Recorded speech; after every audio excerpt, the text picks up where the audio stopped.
আসসালামু আলাইকুম, আশিস কুকিং ডায়েরিতে সবাইকে স্বাগতম। আজকে নিয়ে এসেছি মুরগির মাংসের কারি রেসিপি। এটি খুবই সহজ এবং কমন একটি রেসিপি। রেসিপিটি কম বেশি সবাই খেয়েছেন এবং রান্নাও করতে পারেন, তবে এক একজনের রান্নার প্যাটার্ন এক এক রকম।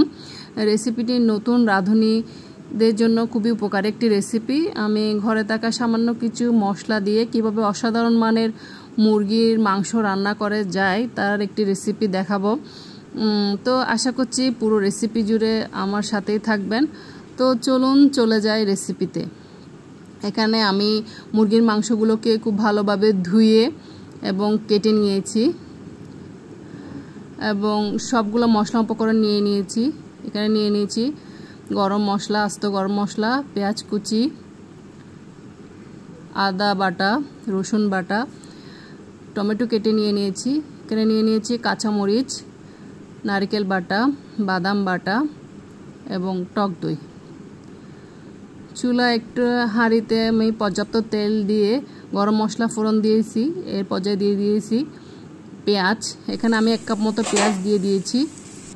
পেঁয়াজগুলোকে নেড়ে দিয়ে এখানে দিচ্ছি 1 টেবিল চামচ পরিমাণ রসুন বাটা, 1 টেবিল চামচ পরিমাণ আদা বাটা। এরপর পেঁয়াজ, আদা, রসুন সবগুলোকে ভালোভাবে তেলের মধ্যে নেড়ে নিচ্ছি যাতে আদা রসুনের কাঁচা গন্ধটা চলে যায়। খুব ভালোভাবে নেড়ে নিচ্ছি। এই পর্যায়ে দিয়ে দিচ্ছি 1 টেবিল চামচ পরিমাণ নারকেল বাটা, 1 টেবিল চামচ পরিমাণ বাদাম বাটা, 1/2 কাপ টক দই। সবগুলো উপকরণকে খুব ভালোভাবে তেলের মধ্যে নেড়ে নিচ্ছি। এই পর্যায়ে দিয়ে দিচ্ছি আগে থেকে কেটে রাখা টমেটো কুচি, স্বাদ মতো লবণ। সবগুলো নেড়ে দিয়ে এ পর্যায়ে দিয়ে দিব পানি। এখন আমি যোগ করব শুকনো মশলাগুলো। 1/2 টেবিল চামচ পরিমাণ হলুদ গুঁড়া, 1 টেবিল চামচ পরিমাণ লাল মরিচ গুঁড়া, 1 টেবিল চামচ পরিমাণ ধনিয়া গুঁড়া, 1/2 টেবিল চামচ পরিমাণ জিরার গুঁড়া এবং 1.5 টেবিল চামচ পরিমাণ স্পেশাল মুরগির মাংসের মশলা।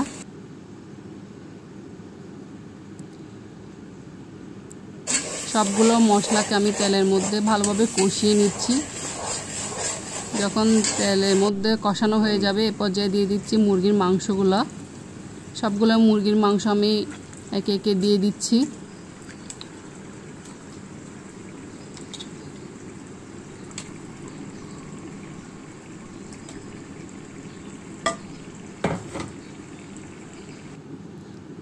এ পর্যায়ে আমি একটা ঢাকনা দিয়ে ঢেকে দিচ্ছি।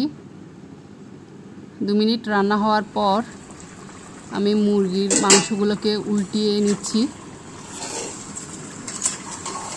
খুব ভালোভাবে উল্টিয়ে দিচ্ছি।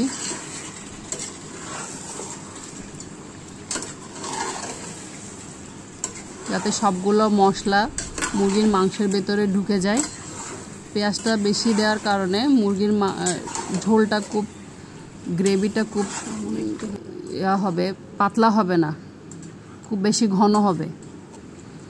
এ পর্যায়ে আমি আবারও ঢাকনা দিয়ে ঢেকে দিচ্ছি। 5 মিনিট পরিমাণ রান্না হওয়ার পর দেখলেন তো এখান থেকে কতগুলো পানি ছেড়ে দিচ্ছে মুরগির মাংস থেকে। আবারও আমি ভালো করে নেড়ে দিচ্ছি। নেড়ে দিয়ে আবারও ঢাকনা দিয়ে ঢেকে দিচ্ছি। কিছুক্ষণ পরে ঢাকনাটা তুলে আমি এ পর্যায়ে দিয়ে দিচ্ছি আগে থেকে কেটে রাখা কাঁচামরিচ, দিয়ে দিচ্ছি পেঁয়াজ বেরেস্তা। আবারও ঢেকে স্লো কুক করব 10 মিনিটের জন্য। ফিরছি 10 মিনিট পর ফাইনাল লুক নিয়ে। দেখলেন তো কত সহজে মুরগির মাংস রান্না হয়ে গেছে। এটি খুবই সহজ এবং খুব অল্প সময়ে এই রেসিপি করা যায়।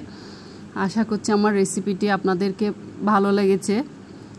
যদি আপনাদের ভালো লাগে থাকে তাহলে লাইক করবেন, কমেন্ট করবেন এবং আমার চ্যানেলটা সাবস্ক্রাইব করবেন।